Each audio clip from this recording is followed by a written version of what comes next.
नमस्कार। बहुत ही सुंदर सा प्यारा से कृष्ण जी के भजन लेके आइल बानी। ये सुनी जा, देखी जब बताई जा कैसन बा।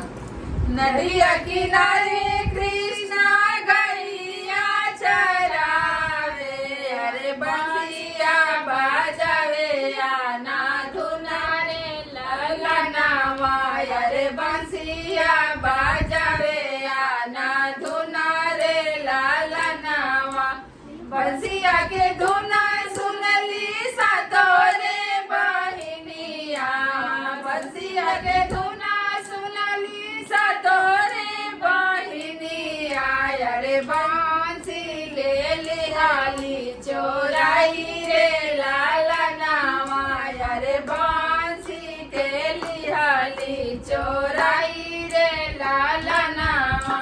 वही जैसे रोवत खाना घर के लावटाले, वही जैसे रोवत खाना घर के लावटाले, अरे बैठी दुआरे मोरू झाई रे लालनावा, अरे बैठी दुआरे मोरे झाई रे लालनावा।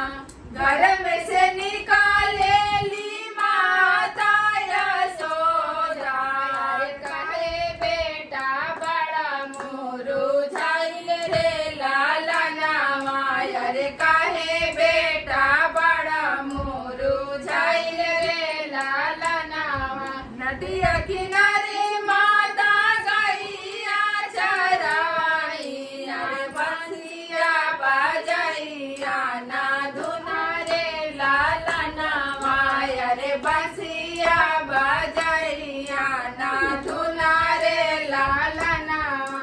बंसिया के धुना सुनली सातोरे बहिनिया, बंसिया के धुना सुनली सातोरे बहिनिया, अरे बंसी के लिहाली चोराई रे लालनावा, अरे बंसी के लिहाली चोराई रे लालनावा।